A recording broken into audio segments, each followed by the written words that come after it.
ver, no sé si te acuerdas, pero la semana pasada Sergio nos dio un toque. ¿Toque? Que dijo que a ver si en la segunda parte del programa de la gravedad el sector humorístico se está más tranquilito. Ah, pero era por nosotros. Yo creo que sí. Creo que era por Jesús, tío. Ah, pues Jesús, ¿era por ti? Sí, yo creo que era por todos, ¿no? Porque, oye, para el director nos tiene que poner firmes de vez en es que, cuando. joder, ha cogido Nos su desmadramos. rol. Ojo, tío, Sí, sí. pues me siento mal ahora mismo. Ya ahora va a haber que hablarle de usted, yo. Bueno, creo pues nada, pues bienvenidos a Mindfacts, que es un programa muy serio. ¿Quieres que donde- nos pongamos y voy el a hablar monóculo todo el y nos rato mesemos el con- bigote? Voy a hablar con esta voz. Ay, pues todo el adelante. rato ahora. Muy Y tal, bien, y de tal. acuerdo. Vamos a presentar así, dale. Ponga, por favor, señor Espinosa, reproduzca usted la sintonía. ¿Cómo no, caballero Izuzquiza? Le voy a dar la sintonía de entrada. Proceda. Buscamos los límites de la ciencia, el futuro de la tecnología, el alcance de la mente humana. Esto es Mindfacts. Bienvenidos a Mindfacts, donde cada semana buscamos los límites del conocimiento, la sabiduría y ¡ay cielos, Margaret! Se me ha acabado la taza de té. Oh, ¿con leche, solo o con limón? Lo que usted quiera. Don Sergio Cordero, ¿cómo está usted? Pues mucho más contento al ver que por fin le da la importancia que tiene este programa, no las tontunas esas que soléis tener. A sus pies, señor director, a sus pies, siempre a sus pies. Don Jesús Callejo, ¿cómo se halla? Estupendamente. Si vuesas mercedes me lo permiten, me gustaría tomar esta taza del té de las 5 para estar a la altura de las circunstancias. Fran suena un poco a José María García, ¿no? Así con este tono también, ¿no? Es un combo ahí. Señor de monóculo, José María García. ¿Quieres que saque ya mi tono normal o Venga, sigo dale. hablando de esta manera? Ha dicho monóculo. Alberto Espinosa, ¿cómo vas? Pues bien, Venga, hombre, bien, hombre. Con mi cervecita. Ay, no, que no me la he traído. ¡Qué pena! Solo tienes Cruzcampo en tu Bueno, casa. vamos a ponernos serios. No me insultes de esa manera. Sergio, por favor, el dinero que se recauda en Mindfacts, recuérdanos para qué buenas obras va destinado. Pues esta sección de la temporada lo que hacemos es nuestra buena obra acostumbrada y estamos ayudando a la gente que lo ha pasado tan mal en el terremoto de Siria y Turquía, mandando todos los importes que recaudamos a través de esas escuchas y 1 kilo de comida adicional por cada comentario que nos dejen en redes sociales, salvo uno, que fue un poco de mal gusto, que nos dijo que mandaba 1 kilo de aceite. Y ya eso es pasarse un poco. Bueno, 1 kilo de aceite ya se nos va de presupuesto completamente, tal y como está la cosa ahora mismo. O sea que, Está más caro que el diésel. Ya ves, sí, sí. es oro. Pues nada, gracias por vuestros comentarios, gracias por vuestros mensajes. Por cierto, ahora también en Spotify podéis dejar comentarios en los episodios del podcast, que esto es algo muy reciente que se acaba de poner en marcha, así que lo sepáis, nos podéis dejar ahí vuestros mensajes, los vemos y añadimos 1 kilo más a esta donación. Y hoy en Mindfacts volvemos a hablar sobre la gravedad.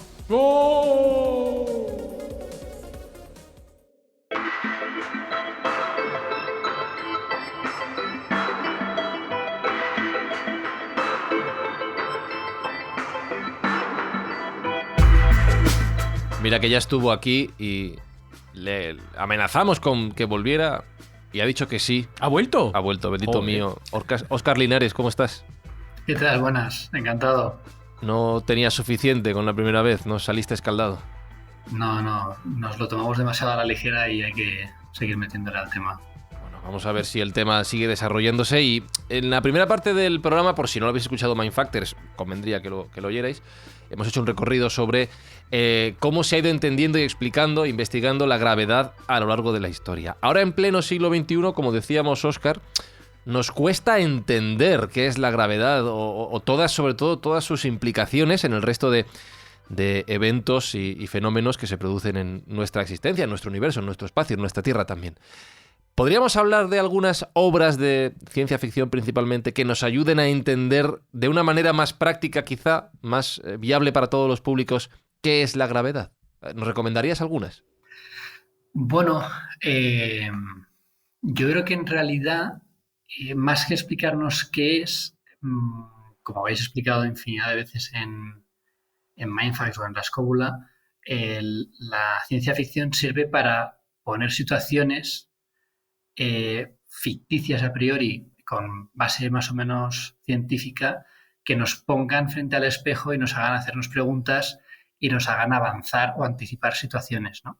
Entonces yo creo que hay bastantes situaciones en la ciencia ficción que lo que hace es ponernos delante de ese espejo, ¿no? Y preguntarnos qué pasaría si determinadas cuestiones, en este caso relacionadas con la gravedad, que no podemos modificar o que no podemos gestionar como podemos ahora mismo de una manera real, por decirlo así, cómo cambiarían nuestra vida o nuestro entorno o nuestra manera de relacionarnos si efectivamente hubiera algún grado de libertad que ahora no tenemos.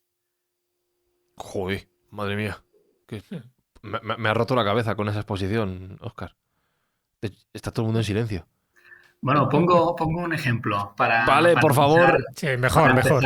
Y que además para desengrasar. Que es muy ilustrativo. Sí. Exacto, y que además explica un poco por qué yo como arquitecto pues me acabo metiendo en este berenjenal.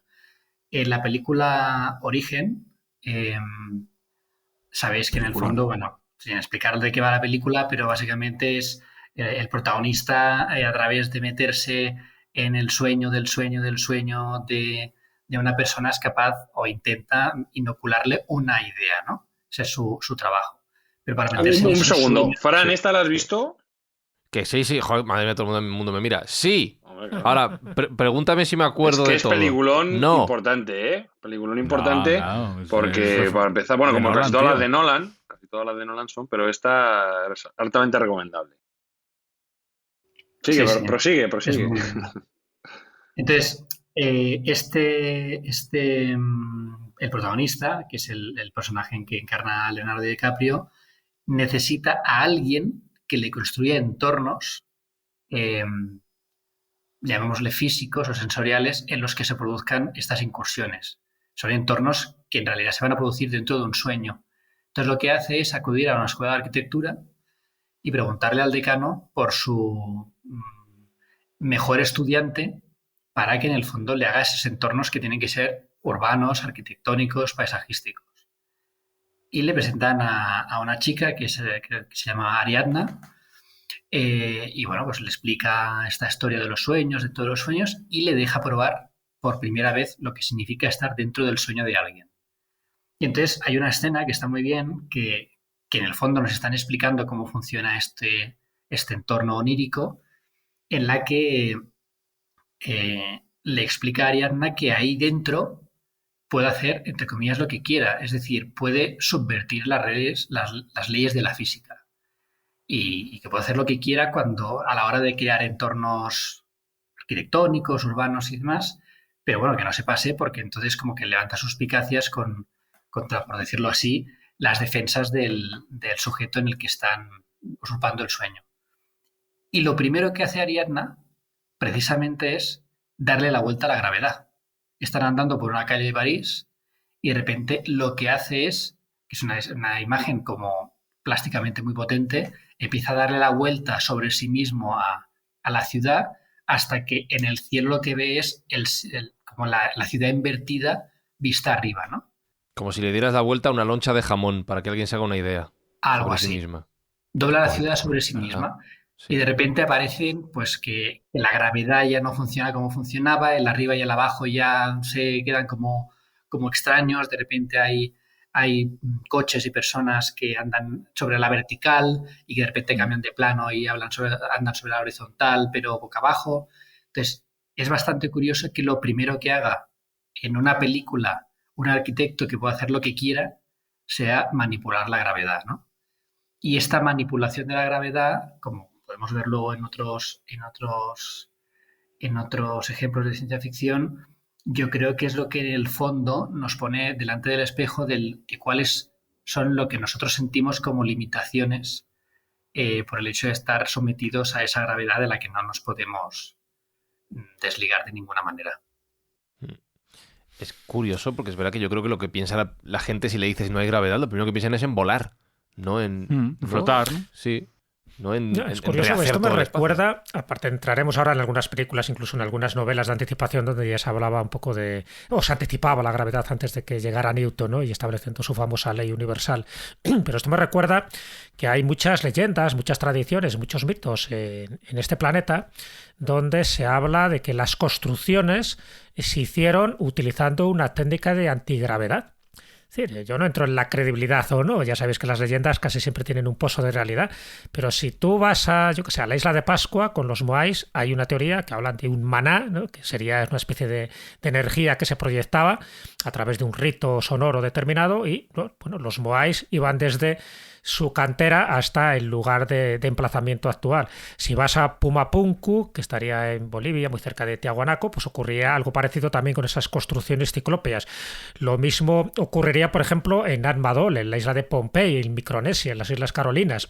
También se cuenta que, en fin, que todas esas especies de islotes de basalto, que tienen un peso considerable cada uno de esos bloques, pues también se hicieron a través de una técnica determinada. O sea, que aquí no estamos hablando de dioses o de gigantes, sino de una técnica normalmente relacionada con el sonido que servía para neutralizar la gravedad y que estos bloques de piedra pues se elevaran y se desplazaran a un cierto lugar. También se habla de ciertas leyendas en Egipto, en Sumeria, en China, etcétera, etcétera. Entonces, bueno, siempre me llama mucho la atención, ¿no? Porque parece que esa especie de obsesión, ¿no?, por anular la gravedad, sobre todo para ciertas construcciones arquitectónicas y ciclópeas, ya se utilizaba. Y no hablo pues de las leyendas de los dólmenes o de los menires, donde casi siempre también se utiliza un poco este argumento. Bueno, lo digo un poco, lo cuento porque es muy recurrente este tipo de leyendas y como bien sabéis que soy un rastreador de este tipo de leyendas insólitas, pues siempre me ha llamado la atención.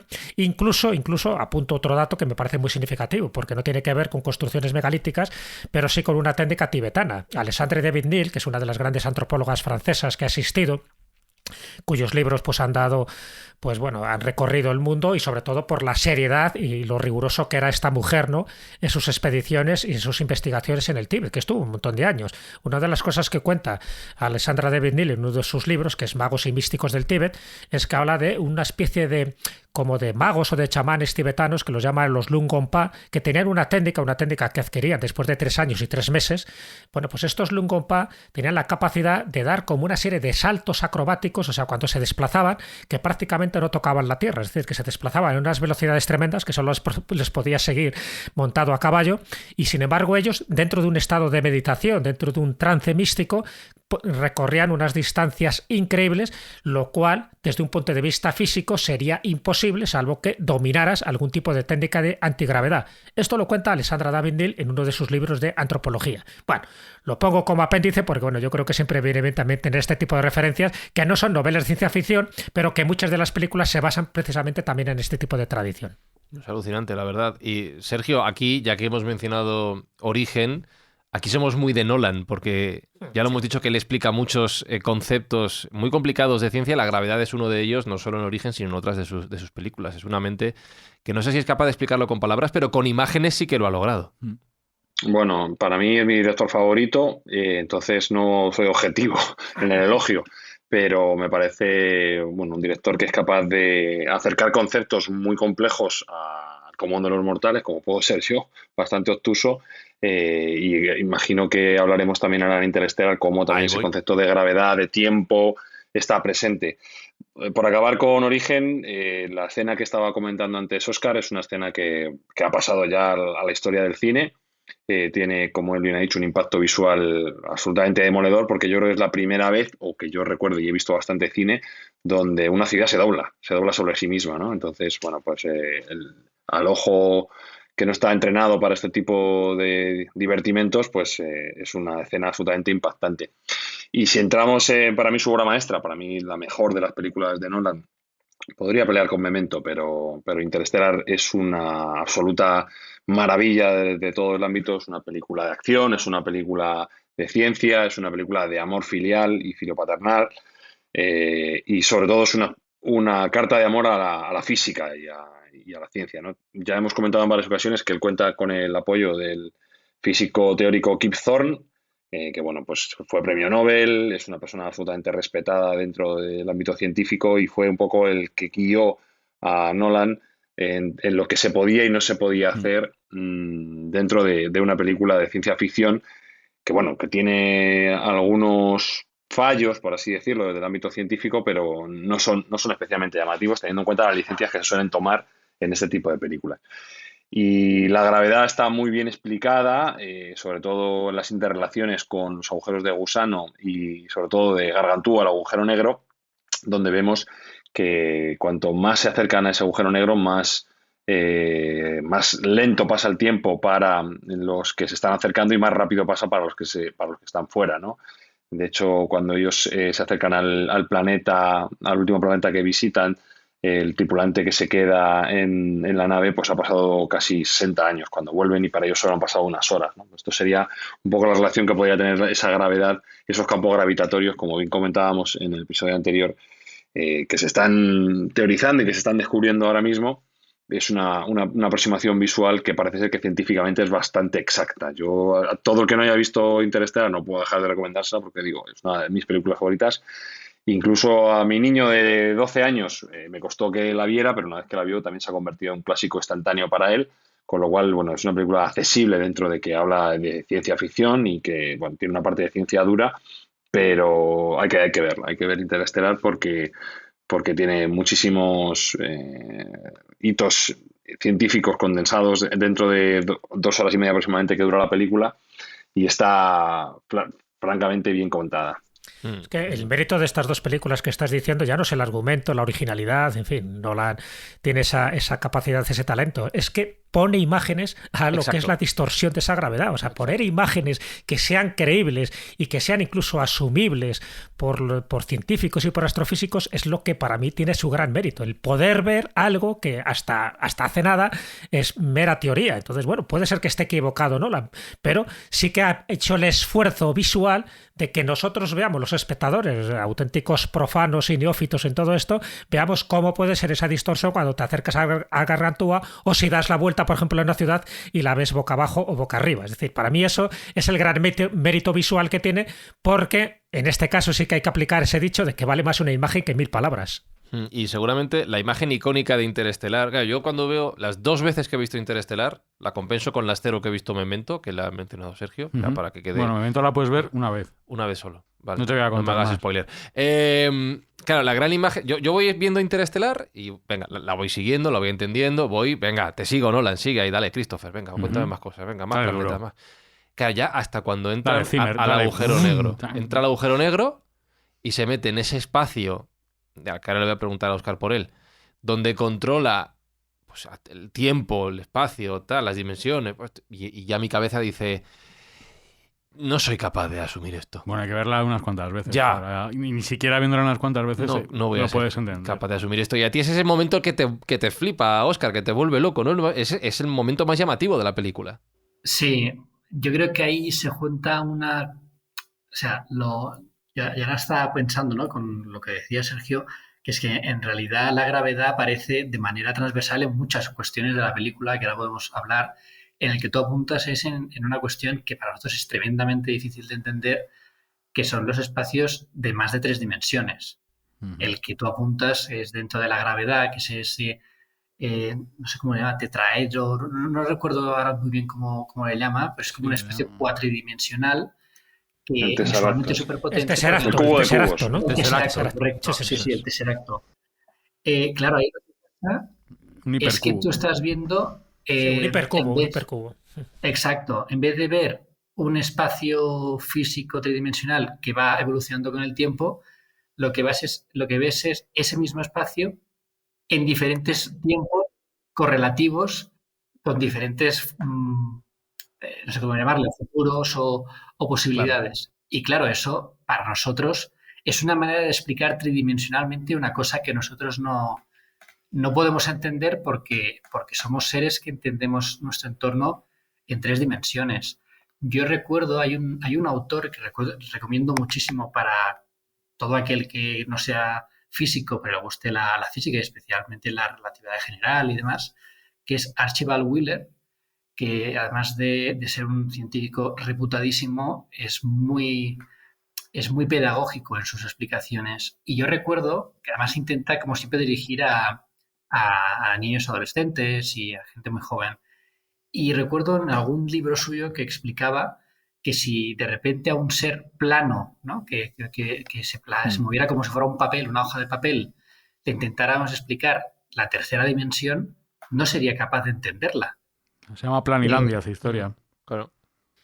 Exacto. Sí, de Abbott. Sí. Exacto. Entonces, esa imagen de Interestelar, cuando entran en el agujero negro y se encuentran con el Tesseracto, es tan potente para nosotros porque en el fondo nos pone frente a esa imagen que, dicho sea de paso, desde el mundo del arte también se había intentado explorar de alguna manera, ¿no? A través del hipercubo y demás. Dalí, por ejemplo. Exacto. Salvador Dalí. Sí, en internet puedes buscar y veréis muchísimas proyecciones tridimensionales de un hipercubo, que es un cubo con 4 dimensiones. O sea, hay un montón. Si buscáis, hay un montón de vídeos donde podéis ver pues esa proyección. Pero claro, que somos, como Óscar dice, somos seres tridimensionales y es muy difícil que nuestro cerebro pueda asumir y entender lo que es una cuarta, una quinta, una sexta dimensión. Y estaba pensando una tontería, fíjate, acabo de caer. En realidad, lo que él hace también creo que está influido, esto es una cosa metacinematográfica, por los propios softwares de edición de vídeo. Es decir,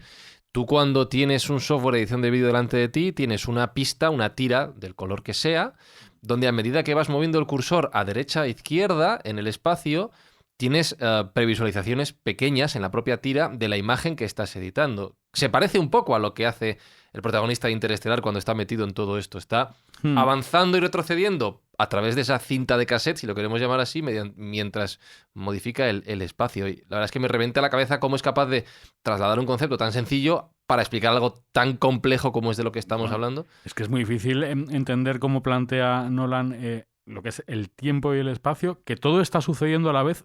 El futuro, el presente y el pasado. Exacto. Todo está sucediendo a la vez. Y hay una frase, todo sucede a la vez. Y hay una frase que ha dicho Óscar, que también está presente en toda la película, que es que la gravedad siempre está ahí, lo has dicho tú antes. Y es el concepto que tienes que transmitir también. Sí. De hecho, yo, por ejemplo, ¿no? O sea, creo que en el programa anterior lo habíamos hecho mención.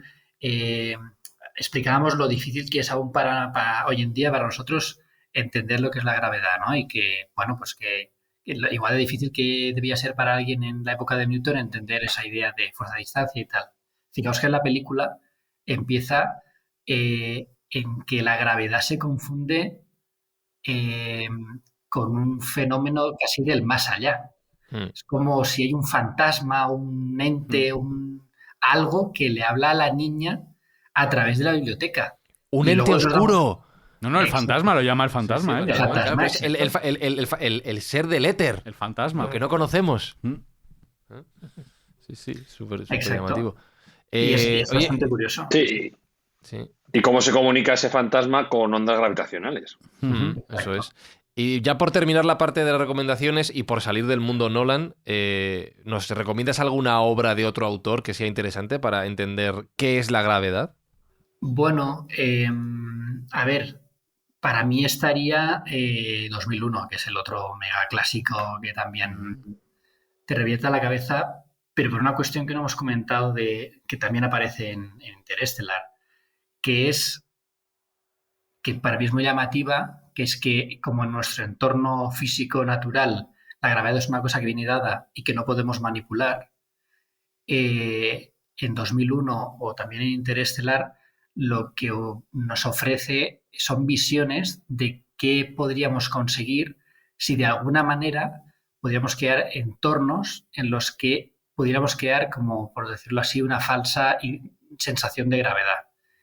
En las dos películas eso lo hacen con la idea de que un cuerpo circular girando a una velocidad determinada sobre sí mismo genera una fuerza centrífuga que si nosotros estamos andando por ese cuerpo centrifugal, ese cuerpo circular, tenemos la sensación de que hay una aceleración que confundimos con la gravedad. Eso, por ejemplo, en Interestelar, cuando Cooper llega a la estación Cooper, que cree que es por su nombre y en realidad es por su hija, hay una imagen que pasa casi desapercibida, pero que todo el mundo se fija, que es que hay unos niños que están jugando a béisbol en una especie de paisaje que se dobla de manera cilíndrica sobre sí mismo, ¿no? Eso tendría sentido si ese cilindro estuviera moviéndose a una velocidad muy grande y alrededor de ese cilindro tuviéramos esa sensación de gravedad en el espacio.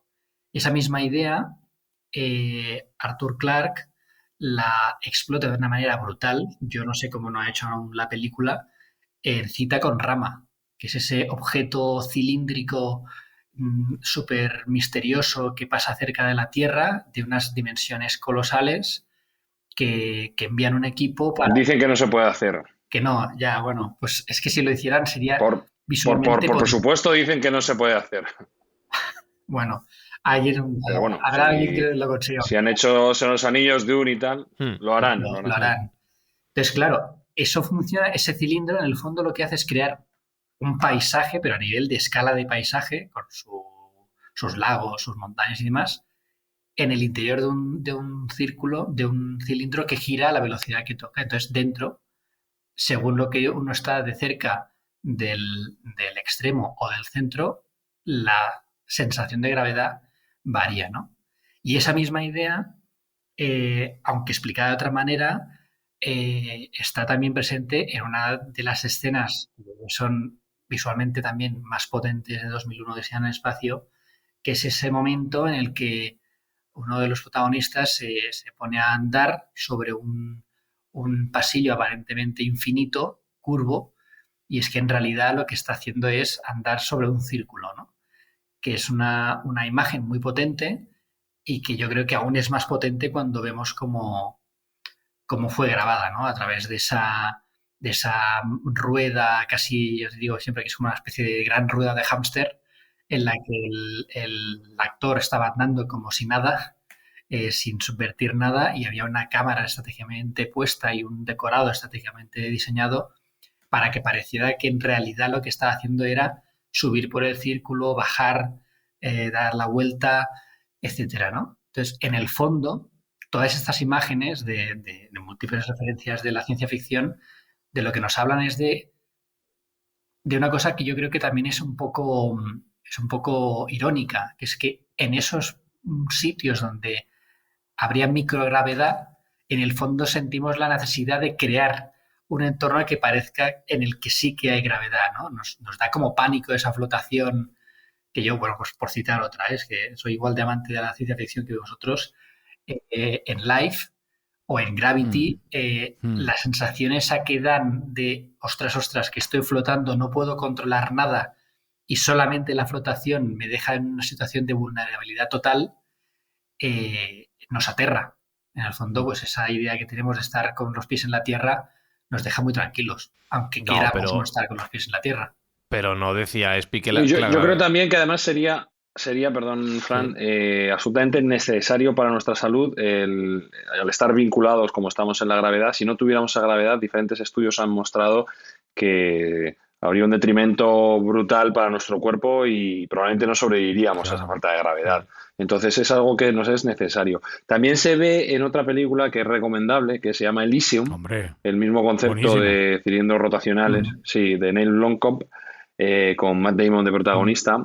Una distopía bastante chula y bueno, también se ve que los ricos viven en un entorno donde esos cilindros rotatorios crean esa fuerza centrífuga o centrípeta, que nunca sé cuál es la correcta porque ya sabéis que soy de letras, pero donde sí se genera una gravedad artificial mediante esa técnica. Pero que digo que no, que le estáis dando mil vueltas a este tema, pero que decía Spic la gravedad no existe y él es biolongólogo. Lo dije la semana pasada. La semana pasada lo dijiste y que no existe la gravedad. Es la teoría de ahora, tío. Que es mentira. Que están diciendo que la gravedad no existe. Pero entonces, si la Tierra es plana, llegas al borde y sigues caminando, ¿qué pasa? No tengo ni idea. ¿Te caes o no te caes? Lo leí el otro día en un tipo de estos... O flotas en el éter por los siglos de los siglos. Un gurú de estos del terraplanismo que no... Habrá que preguntarle. Lo explicaba, no sé con qué mierda lo explicaba, con el...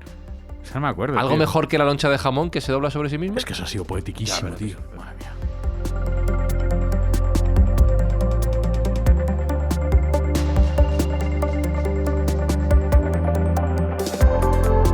Claro, Óscar, tú como arquitecto y especialmente apasionado por este tema, por la gravedad, tú lo que tienes que hacer en tu trabajo, en tus diseños, en tus conceptos, es luchar contra la gravedad, ¿no? Es que es una herramienta más que usa como arquitecto. Bueno, entonces a lo mejor no es luchar, claro, es utilizar la gravedad a tu favor. Tú tienes que trabajar con la gravedad. Cambio la pregunta. Exacto. Quiera o no, no podemos huir de ella.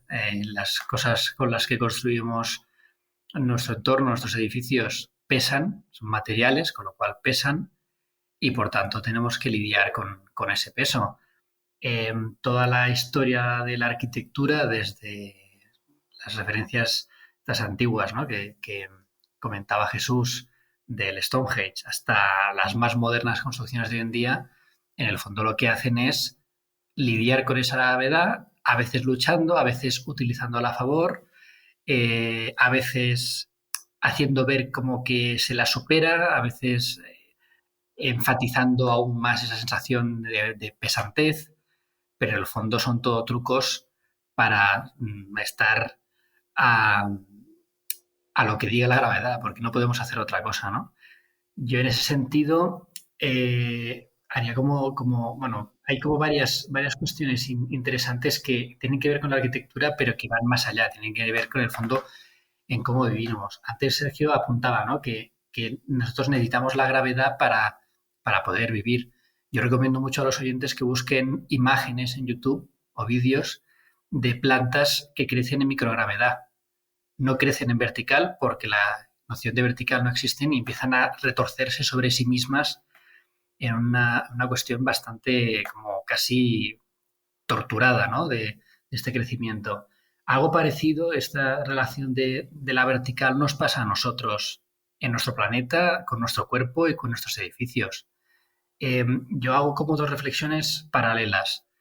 Primero la que todos hemos vivido de alguna manera y otra como vaya más arquitectónica para que en el fondo es la misma. En el fondo un bebé lo que hace es pasar de un estadio de que es un cuerpo muerto, o sea, una carga muerta, por decirlo así, que luego pues adquiere cierto movimiento, es capaz de desplazarse en horizontal y que cuando es capaz de ponerse en vertical y andar, es como que está en otra pantalla absolutamente del juego, ¿no?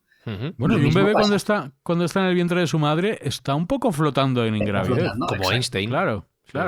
Sí, exacto. Lo mismo ocurre, lo podríamos explicar la historia de la arquitectura de esta manera. El primer paso es mover un gran peso de un sitio a otro. Antes Jesús hacías referencias a construcciones antiguas. Está demostrado por ensayos químicos que hay piedras del Stonehenge que vienen de 500 kilómetros de lejos. 500, es una auténtica barbaridad con los pesos que tienen. Entonces, eso en sí mismo ya es un avance brutal. Pero no solo eso.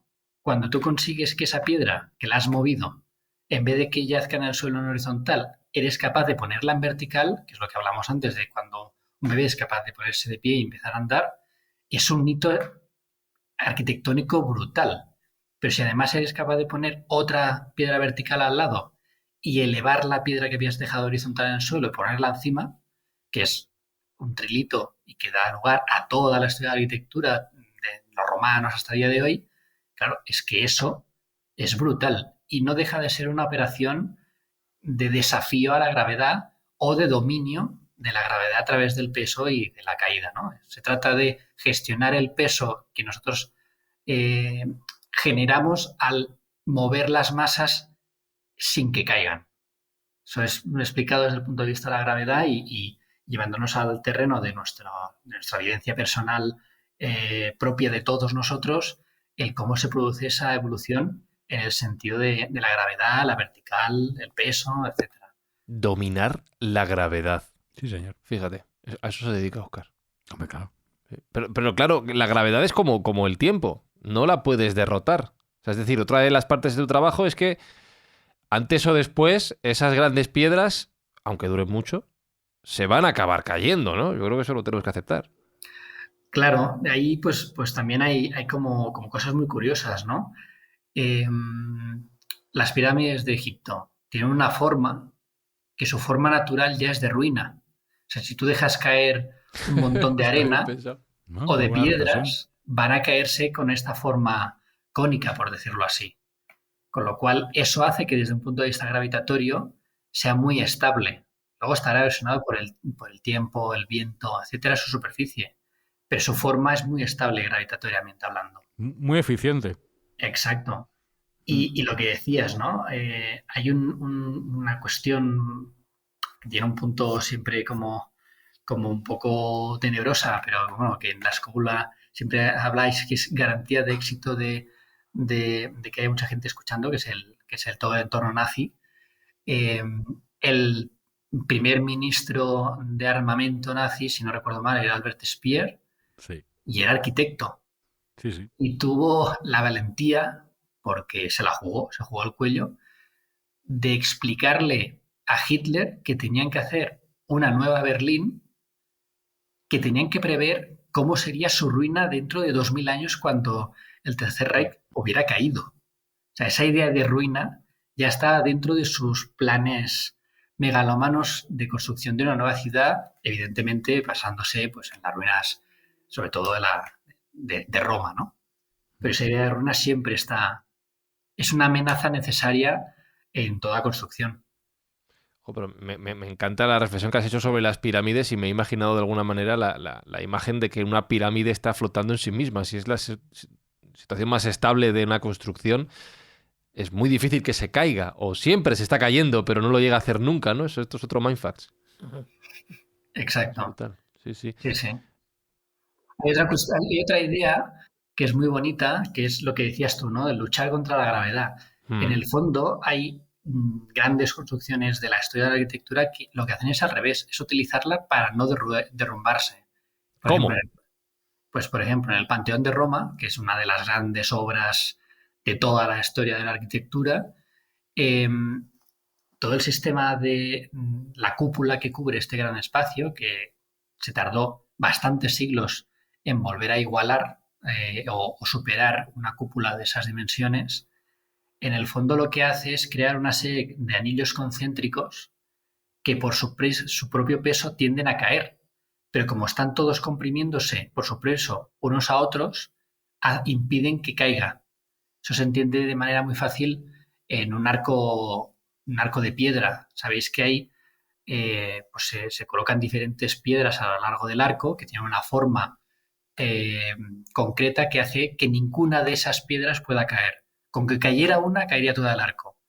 Pero como todas están intentando caer al mismo tiempo por el efecto de la gravedad, en conjunto hacen que se salve y se domine esa gravedad y se pueda cubrir un espacio. Ese fue el gran invento romano que sigue vigente hasta el día de hoy, pero que acompañó a la arquitectura como manera insalvable de resolver grandes espacios durante milenio y medio, prácticamente. Esto me recuerda a nuestro compañero Pedro Torrijos, que es un enamorado de este panteón, de esa cúpula, y que explica que la clave de la estabilidad y de su sostenibilidad en el tiempo está precisamente en la apertura que tiene en el centro, en la parte superior, que entiendo por lo que dices que si esa parte estuviera rellena de material, se vendría abajo todo.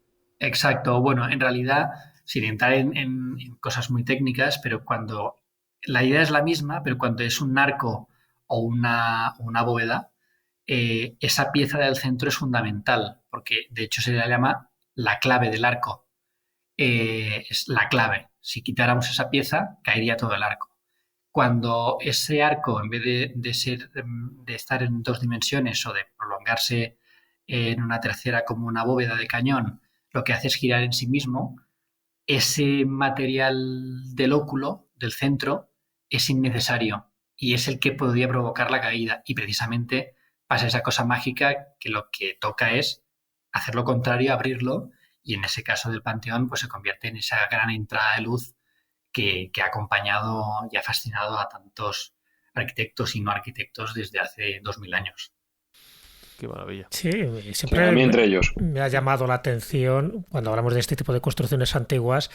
Yo qué sé, estoy hablando desde Machu Picchu hasta Tirinto, por ejemplo, en Grecia, o incluso el templo de la Esfinge, el que está al lado de la Esfinge de Gizeh, que no utilizan para nada argamasa, ni utilizan para nada cemento, ni ningún componente que aglutine esas piedras. Es decir, por la mera atracción, por la mera gravedad, esos monumentos que a día de hoy todavía permanecen, estamos hablando de monumentos de siglos, incluso algunos de milenios, pues se mantienen. Entonces, bueno, curioso, ¿no?, que tuvieran ya ese concepto en aquella época donde no tenías que utilizar ningún tipo de argamasa para que se unieran estas piedras de una forma prácticamente perfecta. Lo que pasa en la pirámide, ya lo sabéis, no se puede ni siquiera meter una hoja de afeitar entre ellas porque están totalmente compactas y no hay nada que las una entre ellas. Es decir, yo no sé qué sistema arquitectónico, quién eran los ingenieros y los arquitectos de aquella época que tenían esa visión donde la propia ley de la gravedad hacía que esa estructura fuera totalmente sólida. Sí, de hecho, ahora ya no, porque ya no construimos así, pero desde el Stonehenge hasta las catedrales góticas, el centro de la arquitectura era lo que se conocía como estereotomía, que significa estereo es corte y tomía viene de piedra, ¿no? El tallaje de la piedra era fundamental en toda la construcción.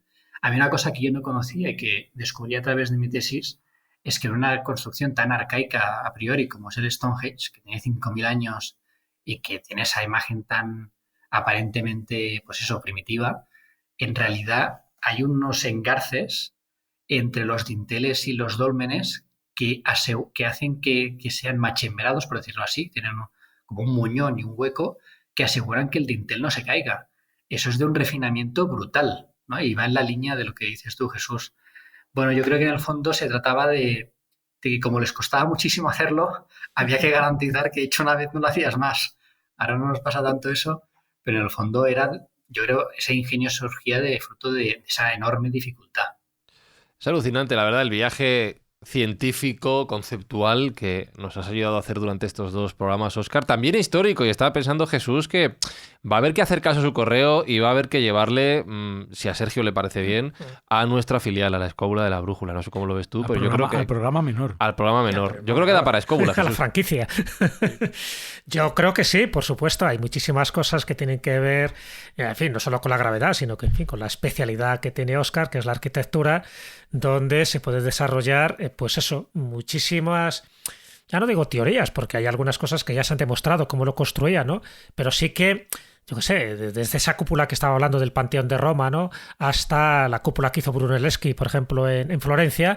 En fin, todo ese tipo de cosas que ahora lo vemos como algo convencional. Tú ves una cúpula en una catedral y, bueno, consideras que eso siempre ha sido así. O sea, llegar a ese nivel técnico han pasado siglos, han pasado varios genios por medio que cada uno iba aportando su granito de arena para que esas construcciones pues fueran lo que son ahora. Pero también se da una paradoja, ¿no? Y esto es una pregunta que lanzo ahí al vacío, que luego lo desarrollaremos en algún otro futuro programa.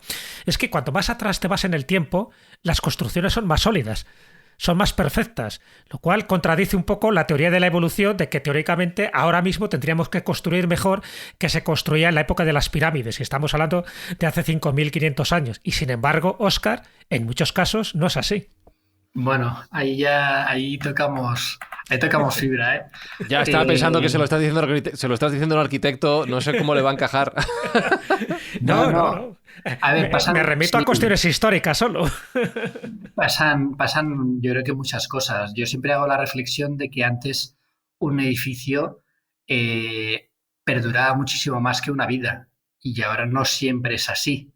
Incluso para edificios institucionales, para todo lo que ello supone de nuestra relación casi o construcción de nuestro entorno social. Pero yo creo que pasan como varias cosas. Una, es verdad que han llegado las construcciones que han llegado. O sea, había mucha construcción, edilicia, viviendas, edificios de usos menores que no han llegado y que probablemente podamos comparar con un montón de construcción que tenemos hoy en día, empezando por nuestras propias viviendas. Pero sí que es verdad que, a diferencia de lo que ocurría hace 1.000 años o 2.000 años, ahora es muy difícil que se construya un edificio pensando que tiene que durar 2.000 o 3.000 años. Eso sí que es cierto.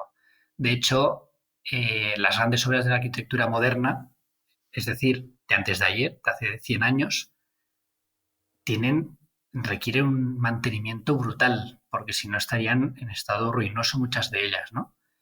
Y también es verdad, se juntan muchas cosas, porque nosotros aceptamos ver el estado de ruina en un edificio antiguo, pero tenemos una cultura de lo nuevo en todo lo que es cercano a nosotros, con lo cual ese medio estado de ruina no lo aceptamos para, en este caso, un edificio relativamente nuevo.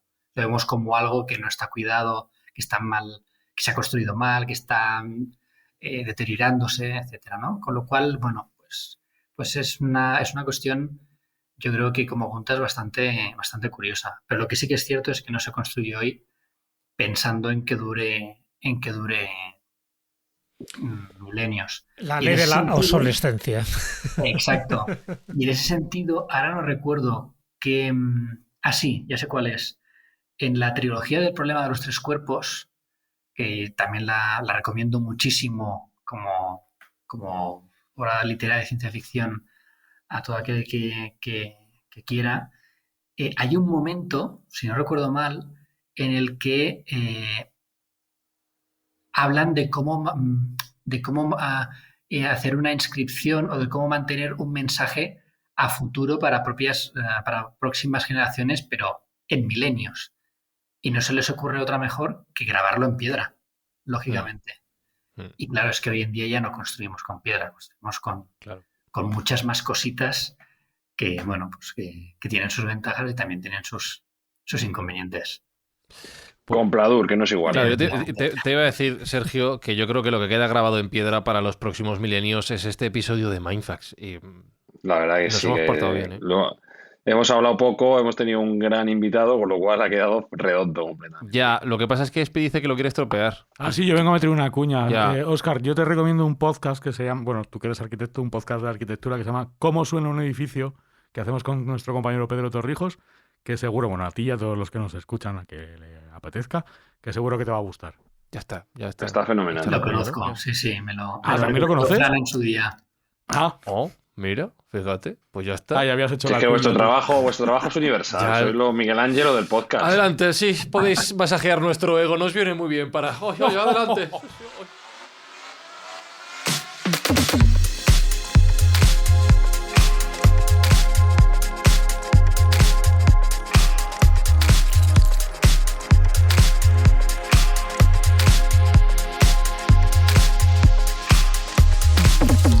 Te contaré algo, Óscar, me va a matar Espi, pero bueno, a micrófono cerrado, como él puede cortar los nuestros mientras estamos aquí grabando, me estaba diciendo, qué bien habla Óscar, oye, qué bien habla Óscar, lo explica muy bien, ¿eh? Es muy bueno. Sí, o sea me gusta.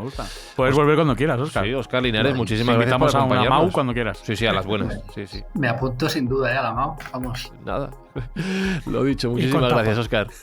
A vosotros, ha sido un gustazo.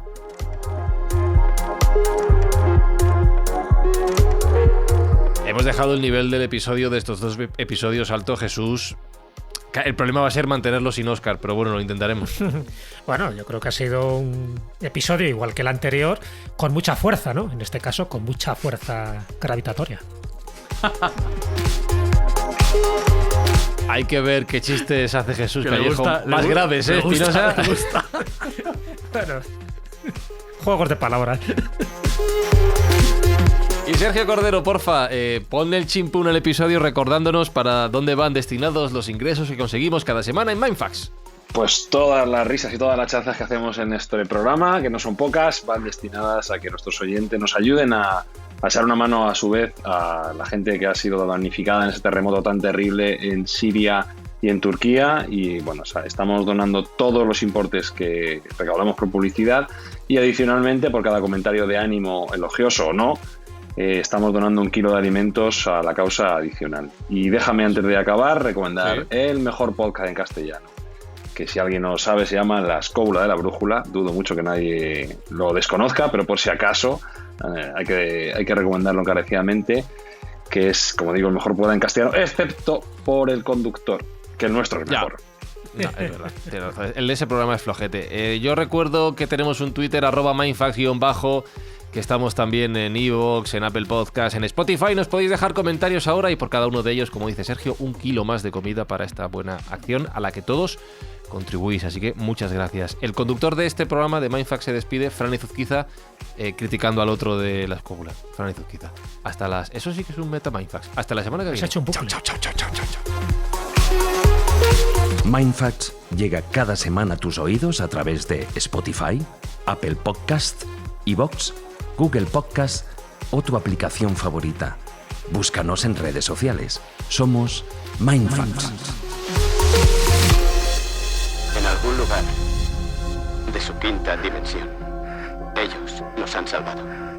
¿Sí? ¿Quiénes cojones son ellos? ¿Y por qué iban a querer ayudarnos, No lo sé, pero han construido este espacio tridimensional dentro de su realidad pentadimensional para que lo entienda. Pues no funciona. Claro que sí.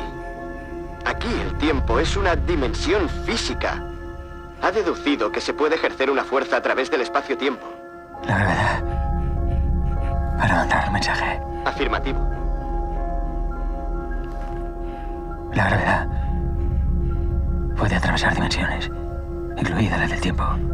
Eso parece.